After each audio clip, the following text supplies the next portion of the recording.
Here from this project, we can send you anywhere as we want at any time we want. So you were specifically told that you were not supposed to I wasn't supposed to see that because I wasn't part of the investigation team. It was just one experiment that was going on, and it was approximately a 4x4 enclosure inside this room, and on a cabinet there was a large glass ashtray. We got the similar in the other room with no ashtray. And one of the scientists said, "Go ahead," and next thing, that ashtray wasn't sitting there. It just disappeared completely. It was there 1 minute and boom, for 1 second and it was gone. And as we went into the other room, it was sitting there. And it was the identical same object. Exactly the same object. It dematerialized and materialized. And once you hear a story like that, you start to wonder where these experiments actually began, because the team Fred Threlfall talked about wasn't working alone. Around the same time, a group of some of the most brilliant scientists in the world were working on things far more advanced, and what they were doing went way beyond a disappearing ashtray. In a moment, we're going into the part almost nobody talks about, where top scientists pushed this idea way further than anyone expected. What comes next is on a completely different level. Before we continue, there's something important you should hear, especially with the year ending. 2025 is almost over, and we're falling into the same trap again, waiting for January 1st to start something new or learn a new skill. But here's the truth. The real cutting edge was at the Institute of Advanced Study, which at that time was considered the premier think tank of the world.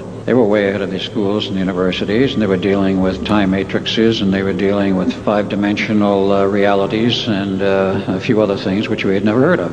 Various people got together at the Institute, von Neumann, Tesla, Einstein, Alexander, Veblen, and others. And in 1936, they had a working piece of hardware.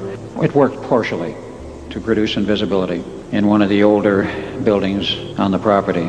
I'll show you the slides. You can see what it looked like.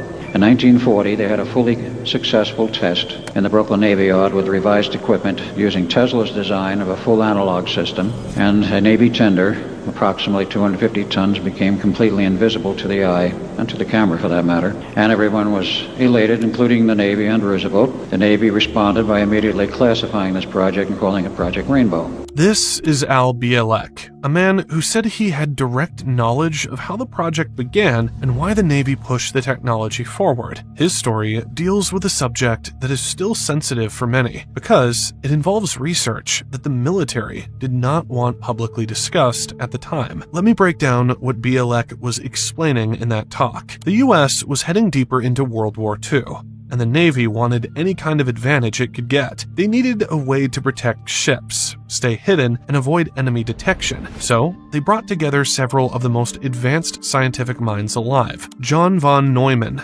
Nikola Tesla, Albert Einstein, and Alexander von Veblen. The instruction was simple: explore electromagnetic technology and see if it could help the Navy stay ahead. The idea behind their work was to create a strong electromagnetic field around a ship. If the field behaved correctly, it could bend waves around the vessel instead of letting them bounce back. In simple terms, the ship wouldn't show up where it actually was. To attempt this, the team used Tesla's analog circuitry, powerful generators, and custom coils built to produce a stable field. In small tests, objects inside this field didn't just become harder to see, they disappeared completely for the observers. That result was enough for the Navy to classify everything and move the project into full development. But scaling the system to a real ship created effects that no one fully understood, and once people stepped into the field, the reactions became far less predictable, setting the stage for the first major test that involved a full crew. Today, most people know this story by a name that appeared years later: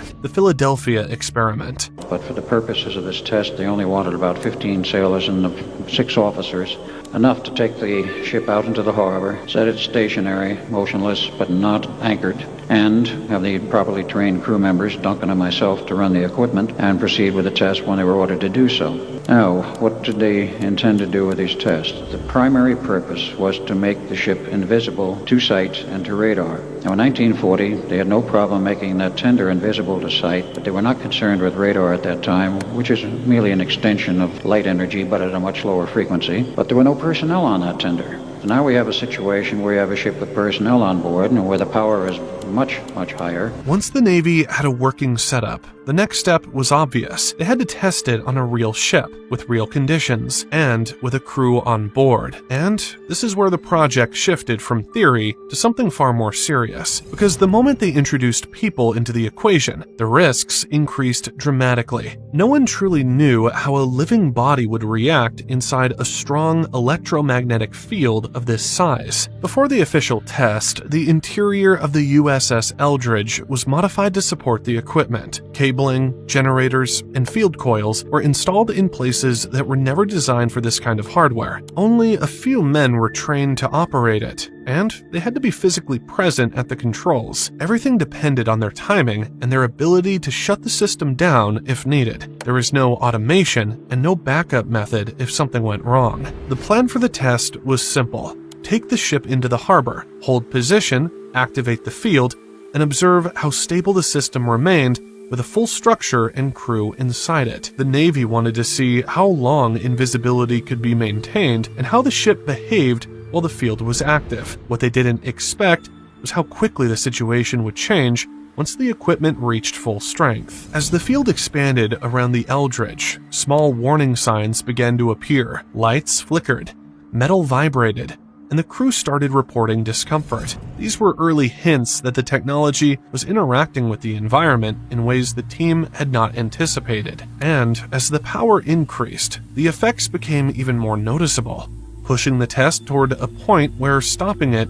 would be far more complicated than starting it. First test, July 22nd, 1943, on the Eldridge, out into the harbor of Philadelphia. The orders came from a carrier with an observing group aboard, which included Dr. Van Neumann and a Navy captain by the name of Captain Harrison. The orders were by radio for us to fire up the equipment.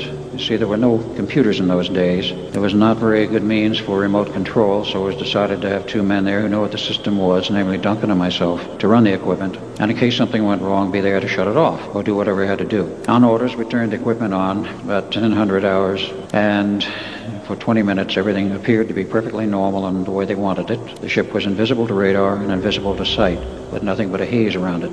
But the captain noticed something he didn't like through the binoculars from the deck of the carrier. There was a water line around the ship, but it was a huge water line. That is to say, it was much further out from the ship than one would expect. Nobody had prior experience as to what was going to happen, but nonetheless, he couldn't see the bottom where the water was under the ship, and he was concerned that due to the gutting of the interior of the Eldridge that it might break in half if it was not supported by water. Well, it was supported by water, but it was invisible. So we ordered the test terminated in 20 minutes. We went back to dockside, and then they found we had a problem with the crew, that part of the crew which was deliberately stationed on deck as observers to see what they saw from the inside. They were very sick, nauseous, disoriented, mentally out of it, and physiologically pretty much out of it. So they were pulled off. Everyone else behind steel doors or below deck was quite all right. The period between the first test and the next major attempt was tense. The Navy wanted results quickly, but the scientific team knew they were dealing with a system that didn't behave like normal machinery. Even small adjustments to the equipment produced changes that were hard to predict. John von Neumann, in particular, was becoming more cautious. He understood the mathematics behind the field, but once the power increased, the system reacted in ways that didn't follow the original design. Despite these concerns, the project continued to move forward. The goal for the next test was simple: gather clearer data and see how the field behaved at full strength. The Navy believed that if they could stabilize the system, they would have a real tactical advantage, but the scientists also understood that increasing the power meant increasing the unknowns. The more energy they pushed through the coils, the more the environment around the ship reacted in unexpected ways. For this test, the equipment had been modified again. Timing circuits were improved, synchronization was tightened, and the overall output was raised to a level they had never attempted before. On paper, it was the cleanest version of the system they had built. In reality, no one could say how the field would behave once everything activated at full load. What made this moment especially critical was that the test wasn't meant to be brief. They planned to hold the field stable long enough to observe deeper effects, not just surface-level changes. This meant the crew had to stay calm, follow the sequence exactly, and trust the equipment even if something felt off. Everything was in place: the timing, the operators, the ship, the observers, and once the order came through, there was no turning back. On the fateful time of the 12th of August, we did proceed with the test. On orders, radio, we threw the appropriate switches and turned everything on. For about the first 70 seconds, everything seemed in accordance with plan, i.e. it was radar invisible, but the ship was still visible through a greenish type haze. And then the ship vanished completely from the harbor, no waterline, nothing, and a blue flash of light. Needless to say, Van Neumann and the Navy were very concerned, very upset. Panicked is the right word, and where the ship was gone for 4 hours. No sign of it anywhere. Finally came back 4 hours later in the same spot in the harbor, and it was obvious something was wrong. When the Eldridge finally returned after the test, the situation immediately shifted from scientific curiosity to emergency. The ship was back in the harbor, but almost everything about it seemed wrong. The field had collapsed, but the effects on the vessel and the people inside didn't match anything the team expected. It became clear that the experiment had pushed the system far beyond the original design, and whatever happened while the ship was gone had created changes they couldn't easily measure. One of the biggest problems was understanding what the field had actually done. The equipment was built to bend electromagnetic energy, but during the test, it behaved like something that reached outside of normal physical behavior. The conditions were no longer just about invisibility. The system had reacted with the ship's structure and the crew in a way that suggested the boundaries of the field had stretched into a completely different state. For the scientists,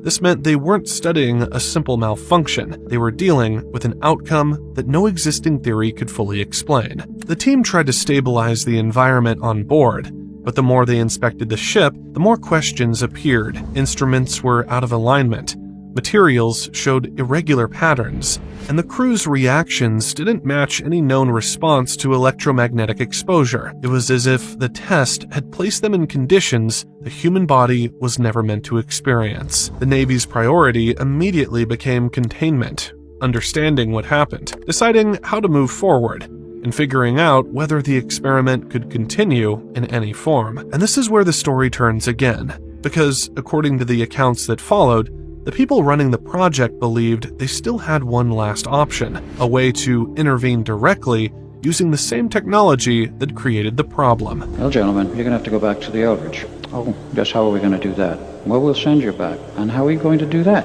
Very simple. We control space and time here from this project. We can send you anywhere as we want at any time we want.